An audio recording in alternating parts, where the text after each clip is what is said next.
عمر جیسا لائیے, خلیفہ ہے عمر, خلیفہ, کپڑے پھٹے ہوئے ہیں, عید منانے کا پیسہ نہیں ہے خلیفہ کے پاس, عید منانے کا, عید, خلیفہ عمر, اس کی اتنی کہانیاں ہیں خلیفہ عمر کی.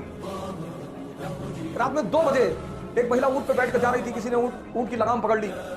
اس مہیلا نے کہا یا تو عمر مر چکا ہے اور یا تو عمر ہے. یہ کنڈیشن تھی لا اینڈ آرڈر کی, اس کے سمجھ. اور رومیوں کی فوج جب مغلوب ہو رہی تھی, رومیوں کے بادشاہ نے ایک قاصد بھیجا تھا عمر ابن خطاب کے حالات دیکھ کر کے آؤ. وہ مدینے میں آ کر کے لوگوں سے پتہ پوچھتا ہے تمہارا بادشاہ کہاں ہے؟ تو لوگ ہنسنے لگے. بادشاہ؟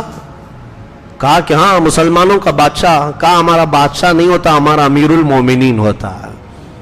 کہا اچھا وہ کہاں ہے, اس کا محل کہاں ہے؟ جو مدینے میں موجود مسلمان تھے وہ پھر ہنس پڑے. محل؟ امیر المومنین کا محل نہیں ہے. دیکھو مسجد نبوی کے قریب میں پیپل کا ایک درخت ہوگا, اس کے سائے میں سو رہا ہوگا. وہ روم سے آیا ہوا ایلچی قاصد کہتا ہے جس کے خوف سے ہمارے بادشاہوں کے کپڑے گیلے ہو رہے ہیں, ہاں ہارٹ اٹیک آ کر موت آ رہی ہے, اور یہ پیپل کے جھاڑ کے نیچے بے خوف سویا ہوا ہے.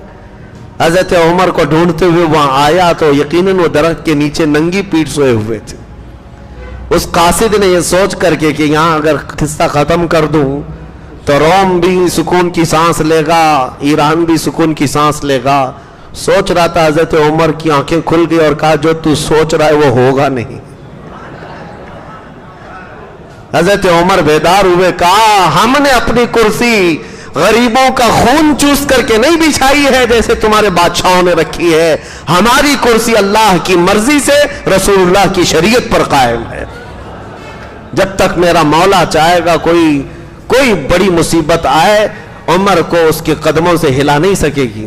بتاؤ کیا پیغام لے کر آیا؟ جو پیغام تھا جلدی جلدی بتایا اور بھاگ گیا. حضرت عمر فاروق رضی اللہ تعالیٰ عنہ کے نہ کوئی اتنے باڈی گارڈ تھے, نہ سیکورٹی تھی, کچھ نہیں, بے خوف و خطر جیتے تھے اور سرحدوں کو وہاں تک پھیلایا تھا. تو میں عرض کر رہا تھا بیت المقدس کی فتح ابو عبیدہ بن جراح گئے تھے, لڑائی نہیں ہوئی. آپ کو میں بتاؤں, اگر تاریخ میں نے شاید رمضان المبارکہ کے آخری جمعہ میں جو یوم القدس منایا جاتا ہے بیت المقدس کی تاریخ میں بتایا ہے, ہمیشہ وہ لڑائیوں کی جگہ رہی ہے فلسطین. کبھی یہودیوں نے عیسائیوں کو مارا ہے, کبھی عیسائیوں نے یہودیوں کو مارا ہے, سب نے مار مار کے وہاں کی زمین کو لال کر دیا ہے. ایک بار تو بابل کی طرف سے آیا ہوا عراق کا ایک بادشاہ تھا, وہ یہودیوں کو اتنا مارا تھا کہ پورا فلسطین رنگین ہو گیا تھا یہودیوں کے خون سے. پھر ٹائٹس نام کا بادشاہ آیا تھا عیسائیوں کا, اس نے یہودیوں کو بہت مارا تھا. پھر یہودیوں کے حمایت میں ایک بادشاہ آیا تھا, اس نے عیسائیوں کو بہت مارا تھا. یہ تو چل ہی رہا تھا. وہ زمین ہمیشہ خون سے رنگین تھی. جب حضرت ابو عبیدہ بن جراح وہاں داخل ہوئے تو عیسائیوں کو لڑنا چاہیے تھا جیسے یہودیوں سے لڑتے تھے. دیکھا انہوں نے, خبریں سب سنی تھی, بھائی روم بھی گیا, ایران بھی گیا, بیت المقدس میں آ گئے, بھلائی اسی میں ہے کہ صلح کر لو. ابو عبیدہ بن جراح سے کہا ہم لڑیں گے نہیں, صلح کر لیں گے بیت المقدس میں, لیکن ہماری صرف ایک شرط ہے کہ صلح نامہ جو لکھا جائے گا وہ تمہارے امیر المومنین ہی لکھیں گے. وہ مدینے میں ابو عبیدہ بن جراح نے خط لکھ کر بھیجا کہ بیت المقدس فتح ہو گیا ہے, الحمدللہ فلسطین میں مسلمان آ گئے, لیکن یہاں کے جو عیسائی پادری ہیں وہ چاہتے ہیں کہ صلح نامہ جو لکھا جائے گا ایگریمنٹ, اس پر دستخط براہ راست آپ کی ہوگی, آپ کی تحریر ہوگی. حضرت عمر نے یہ خط پا کر کہا ٹھیک ہے ہم چلتے ہیں. اپنا ایک غلام لیا, ایک گھوڑا لیا اور چل پڑے. کہا مدینے سے بیت المقدس کے لیے, لیکن عدالت فاروقی بھی. دیکھو غلام سے کہا دیکھو ایک ہی گھوڑا ہے میرے پاس اور چلنے والے 2 ہیں, ہم 2 بیٹھیں گے تو گھوڑے کے اوپر زیادتی ہوگی. ایسا ہے 1 میل میں بیٹھوں گا تم چلو گے, 1 میل تم بیٹھو گے میں چلوں گا. یہ امیر المومنین کا عدل.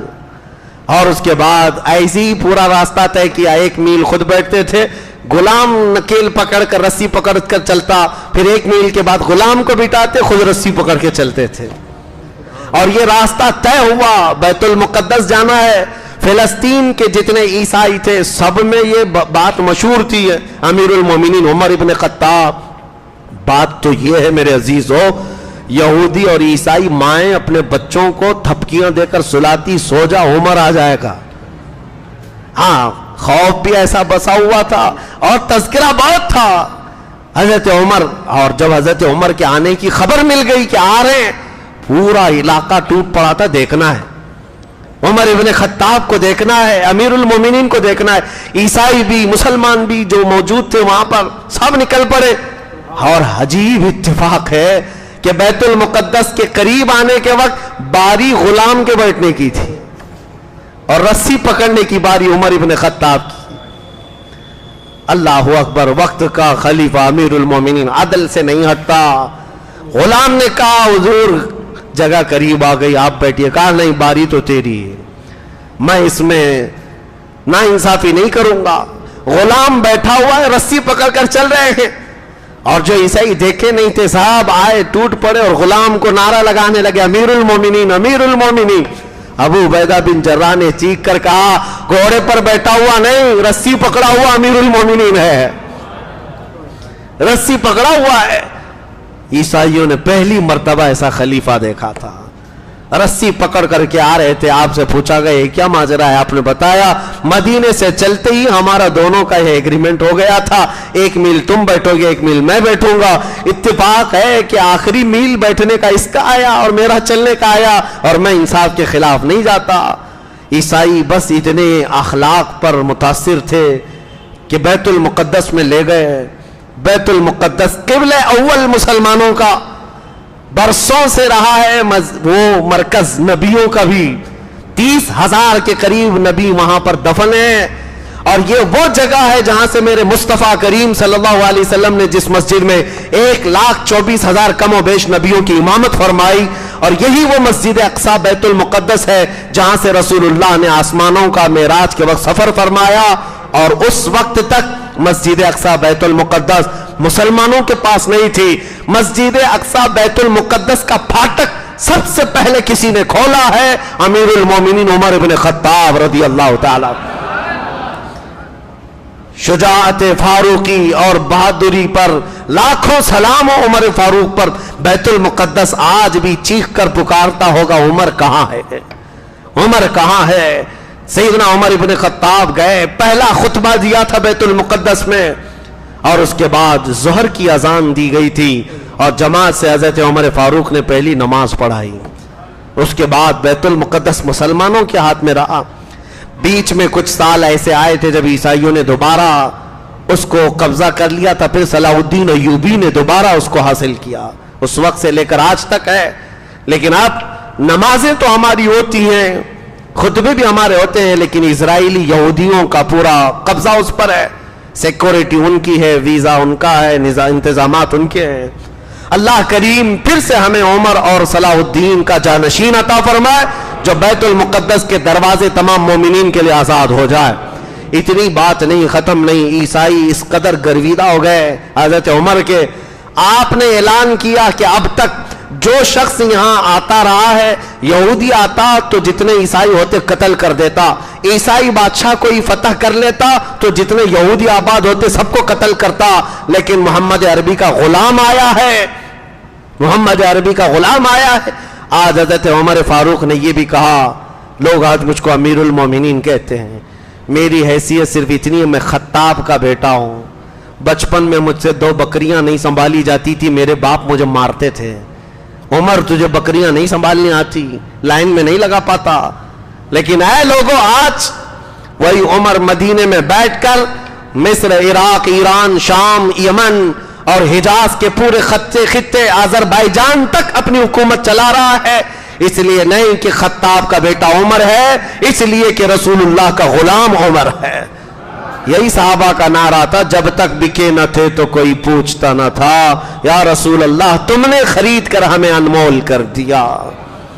سیدنا عمر فاروق کا خطبہ کمپلیٹ ہونے کے بعد آپ نے اعلان یہ کیا، جتنے عیسائی جتنے یہودی رہنا چاہیں امن کے ساتھ رہ سکتے ہیں فلسطین میں، کسی کے ساتھ زور زبردستی نہیں.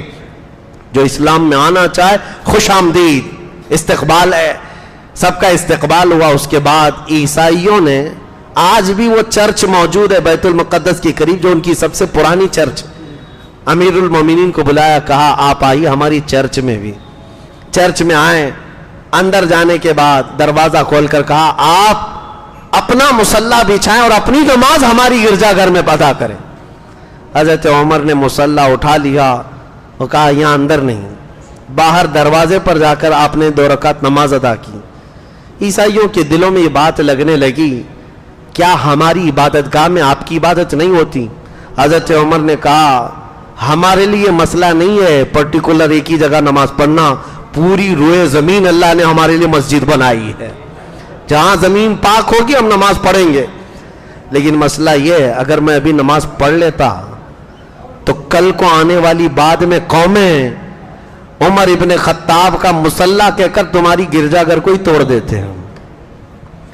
ہاں ظاہر سی بات ہے, عمر فاروق کا مصلی ہے, یہاں پر نماز ادا ہوئی ہے, تمہاری کنیسہ محفوظ نہیں رہ جاتی. یہ عدل فاروقی تھا, ہر ایک کا خیال آپ کی خلافت کے دور میں تھا. سیدنا عمر فاروق رضی اللہ تعالیٰ عنہ اس بیت المقدس کی فتح کے بعد مدینہ دوبارہ واپس لوٹے تو مسئلہ یہ آیا کہ کوفہ میں مغیرہ بن شعبہ کے رضی اللہ تعالیٰ ایک صحابی گورنر تھے, ان کا ایک غلام تھا ابو لولو, فیروز نام تھا اس کا, مجوسی تھا, آگ کا پجاری. فیروز نام ہمارے بزرگوں نے کہا ہے اچھا نہیں, مناسب نہیں مسلمانوں میں. یہ مجوسی تھا, آگ کا پجاری تھا, یہ پارسی لوگ نام رکھا کرتے ہیں, آج بھی رکھا کرتے ہیں فیروز. مسلمانوں میں بھی آ گیا اس طرح کا نام.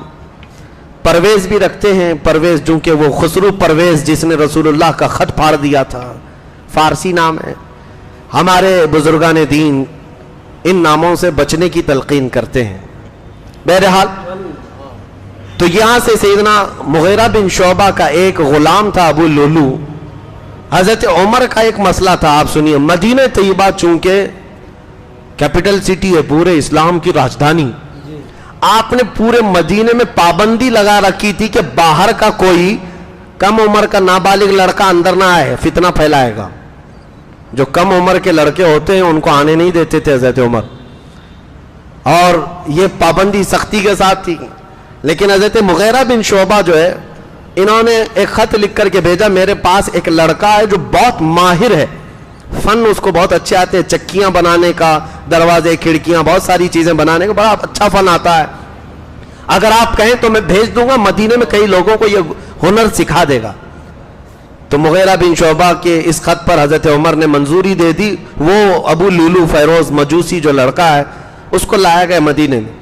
مدینے میں وہ آیا, اس کو ایک غم ستاتا تھا. حضرت مغیرہ بن شعبہ نے اس پر 100 درہم کا ٹیکس لگایا تھا, تیرا کام بہت زیادہ ہے, اتنا ٹیکس دینا پڑے گا تجھے.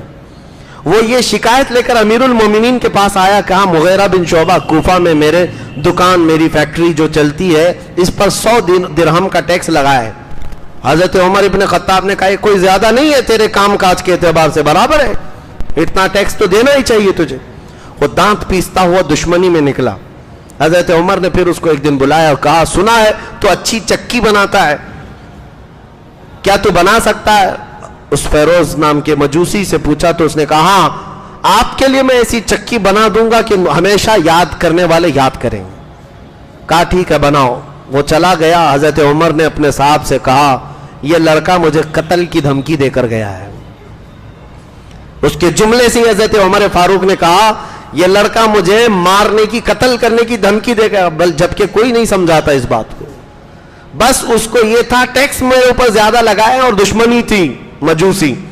حضرت عمر فاروق رضی اللہ تعالیٰ عنہ 26 ذی الحجہ ابھی گزرا ہے, محرم سے پہلے 26 ذی الحجہ کی تاریخ تھی. فجر کی نماز میں آپ لوگوں کو جگاتے تھے اور آپ مسجد میں نماز پڑھانے کے لیے آئے تھے. یہ ابو لولو فیروز مجوسی پہلی صف میں آ کر کھڑا ہوا تھا اور ایک تلوار 2 دھاری دار زہر میں بجھائے ہوئے لا کر کے اپنے دامن میں چھپایا ہوا تھا. جیسی حضرت عمر فاروق فجر کی نماز میں رکعت باندھے, اس نے فوراً آپ پر حملہ کیا اور اتنا تیز حملہ کیا کہ آپ کے پیٹھ سے لے کر سینے تک کا زخم آ گیا. اور جتنے مسلمان وہاں تھے بچ بچاؤ میں تقریباً 12 لوگوں کو اس نے یہ ضرب لگائی, جن میں سے 6 بعد میں انتقال کر گئے, شہید ہو گئے. لیکن صحابہ کی صفیں لگی ہوئی تھیں, ایسی مضبوط صفیں تھی کہ وہ مسجد سے باہر بھاگ نہیں پایا. اور کسی صحابی نے نماز توڑی بھی نہیں. حضرت عمر فاروق مصلی سے گر پڑے. عبد الرحمن بن عوف آگے بڑھے, فجر کی 2 رکعت چھوٹی چھوٹی صورتوں کے ساتھ انہوں نے پڑھائی. اس کے بعد اس کو پکڑنے کے لیے جیسی آئے وہ خودکشی کر کے خود تلوار مار کر مر گیا. یا ابو لولو فیروز مجوسی تلوار مار کر کے مر گیا, خودکشی کیا. حضرت عمر کو اس کے بعد لایا گیا گھر پر اور آپ کو شربت وغیرہ پلایا جاتا تو زخموں کے راستے سے پانی نکل جاتا تھا. 3 دن تک آپ باحیات تھے. حضرت عمر ابن خطاب رضی اللہ تعالیٰ آپ کے پاس لوگوں نے آ کر کے آپ کی بڑی تعریفیں کی, آپ اپنی تعریف سنتے ہی نہیں تھے. حضرت عباس آئے اور کہا آپ کا زمانہ ایسا تھا ویسا تھا. پھر آپ نے کہا نہیں میری بات نہ کہو. حضرت عمر فاروق رضی اللہ تعالیٰ اپنی تعریف نہیں. اس کے بعد پھر کہا کوئی خلیفہ کوئی جانشین, آپ کا بیٹا, آپ اپنے بیٹے کو خلیفہ بنائیں. حضرت عمر نے تاریخی جملہ کہا میرے بیٹے کو بناؤں جس کو اپنی بیوی کو طلاق دینے کا طریقہ معلوم نہیں. ان کے بیٹے نے ایک ساتھ 3 طلاق دے دی تھی اپنی بیوی کو. حضرت عمر نے کہا حرام ہے, 3 طلاق دینے کا طریقہ الگ ہے, مہینہ مہینہ چھوڑ کر. کہا وہ ایک ساتھ 3 طلاق دینے والا اس کو میں خلیفہ بناؤں, جو میرے سے پہلے رسول اللہ صلی اللہ علیہ وسلم نے نہیں کیا وہ میں نہیں کروں گا. 6 صحابہ کو بلایا, حضرت عثمان ابن عفان, حضرت علی ابن ابی طالب, حضرت زبیر, حضرت طلحہ, حضرت عبد الرحمن اور حضرت سعد. یہ 6 صحابہ کو بلایا اور کہا تم میں سے آپس میں مشورہ کرنا اور کسی ایک کو منتخب کر کے مسلمانوں کا امیر بنانا. 6 لوگوں کی مجلس شورا قائم کی. سیدنا عمر ابن خطاب رضی اللہ تعالیٰ عنہ نے بہت ساری وصیتیں فرمائی گورنروں کے لیے, عاملین کے لیے. اس کے بعد آخری وصیت آپ کی یہ تھی, کہا ماں عائشہ صدیقہ رسول اللہ کی زوجہ ہے, جاؤ ان سے اجازت لے لینا. عمر ابن خطاب اسی حجرے میں دفن ہونا چاہتا ہے جس میں رسول اللہ اور ابو بکر صدیق آرام کر رہے ہیں. اگر عائشہ صدیقہ اجازت دے دیں تو مجھے دفن کر دینا, نہیں تو جنت البقیع میں قبرستان میں دفن کرنا. اور یہ کہتے ہوئے حضرت عمر فاروق رضی اللہ تعالیٰ عنہ کی جان آفرین کے سپرد ہو گئی. آپ 26 ذی الحجہ کو اس دار فانی سے کوچ کر گئے. دور اسلام کا وہ عظیم سپہ سالار گیا ہے دنیا سے. مدینے والے کہتے ہیں اتنا اندھیرا ہم نے کبھی نہیں دیکھا تھا جس دن حضرت عمر کا انتقال ہوا تھا.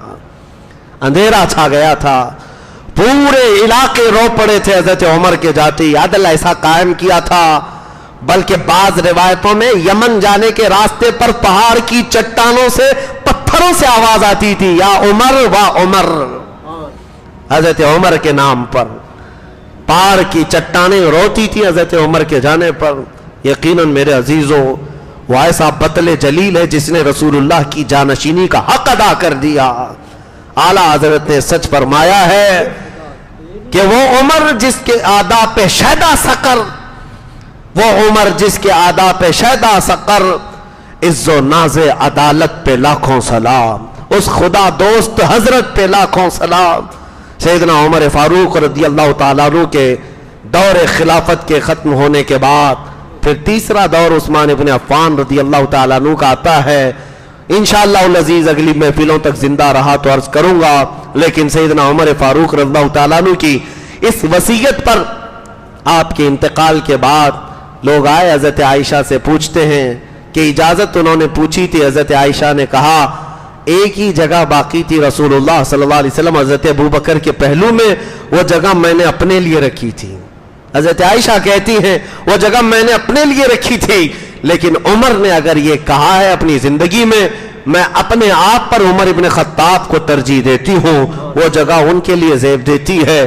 حضرت عائشہ نے کہہ کر چابی دے دی اور حضرت عمر کو پھر لایا گیا جنازہ پاک, رسول اللہ کا وہ حجرہ کھولا گیا اور اسی حجرے میں حضرت عمر فاروق کو دفن کیا گیا. اللہ کی پناہ میرے عزیزوں, اس عمر ابن خطاب جس کی نیکیاں آسمان کے تاروں کے برابر, جس کے بارے میں رسول اللہ نے فرمایا میرے بعد نبی ہوتا تو عمر ہوتے, حضرت عمر رسول اللہ کے پہلو میں دفن ہیں. ایک بات کہہ کر کے چلا جاتا ہوں, ختم کرتا ہوں. 12 سال گزر گئے تھے آپ کے انتقال کو. حضرت عباس رضی اللہ تعالیٰ عنہ خواب میں دیکھتے ہیں حضرت عمر کو, نیت کر کے سوئے تھے, اے اللہ ایک بار مجھے عمر کو دکھا دے, خواب میں عمر کو دکھا دے. خواب میں عمر ابن خطاب کو دیکھا, وہ پسینہ پوچھتے ہوئے کھڑے تھے. کون؟ حضرت عمر اپنے کپڑے جھاڑ رہے تھے, پسینہ پوچھتے ہوئے آئے تھے. حضرت عباس کو دیکھا, حضرت عباس نے پوچھا یا امیر المومنین عمر ابن خطاب, کیسی رہی آپ کی برزخی زندگی؟ وفات کے بعد حضرت عمر نے پوچھا کتنے سال ہوئے مجھے جا کر کے؟ عباس رضی اللہ تعالیٰ نے کہا تقریباً 12 سال گزر گئے ہیں. حضرت عمر کہتے ہیں یہ 12 سال مجھے لگ گئے حساب دیتے دیتے, ابھی تو آیا ہوں حساب دے کر, حساب دے کر ابھی آیا ہوں. پسینے پوچھ رہے تھے. اپنے حساب کی فکر کرو. اس عمر ابن خطاب کا یہ قول روح کو کپ کپی لانا چاہیے, جھنجھوڑ دینا چاہیے. کہتے ہیں 12 سال لگ گئے, میں ابھی حساب دے کر آ رہا ہوں. اور پھر فرماتے ہیں عمر کو اس کی نیکیاں نہیں, اگر اللہ رحیم نہ ہوتا تو عمر نہیں بچتا. حضرت عمر کہتے ہیں اللہ کا رحم اس کا فضل ہے جس نے مجھے بچایا ہے. رسول اللہ کے پڑوس میں سونے والے صحابی کا فرمان. تاریخ الخلفاء میں امام جلال الدین سیوطی نے یہ ساری روایتیں بیان کی. عزیزان گرامی وقات, جاتے جاتے میں اتنی نصیحت کر جانا چاہوں گا, صرف اپنی ٹوپی داڑھی اور چند عمل پر فخر کرتے ہوئے یہ مت بیٹھ جانا کہ میرا تو ہو جائے گا. نہیں, میرے آقا صلی اللہ علیہ وسلم کی امت میں ہو. عظیم صحابہ ڈرتے تھے موت کے وقت, تمہیں بھی خوف رکھنا چاہیے, لیکن ساتھ میں اللہ کریم کی بارگاہ میں یہ امید بھی رکھو وہ مولا رحیم ہے, کریم ہے. بخشش ہوگی تو میرے اعمال کی بنیاد پر نہیں, بخشش ہوگی تو اس کے فضل پر ہوگی, اس کی رحمت پر ہوگی اور میرے آقا کی نسبت پر ہوگی. اللہ کریم ہم سب کو دور فاروقی کی جھلکیاں عطا فرمائے. عمر ابن خطاب کے قدموں کا مولا ہم سب کو صدقہ عطا فرمائے. اے رب کریم ہمارے گھروں میں پیدا ہونے والے بچوں میں عمر ابن خطاب کی خصلتیں عطا فرما, ان کی برکت سے شیطان کی نحوستوں سے محفوظ فرما. اے رب العالمین پوری دنیا میں امت مصطفیٰ پر آج جو حالات طاری ہیں, فلسطین رو رہا ہے, عراق کی چیخیں ہیں, شام جل رہا ہے, یمن ٹوٹ گیا ہے, مولا عمر ابن خطاب کو امت یاد کر رہی ہے. اس عمر ابن خطاب کے قدموں کا واسطہ مولا تیرے حبیب کی امت پر رحم و کرم نازل فرما. رب کریم تیرے حبیب کی امت کو کھویا ہوا وقار عطا فرما.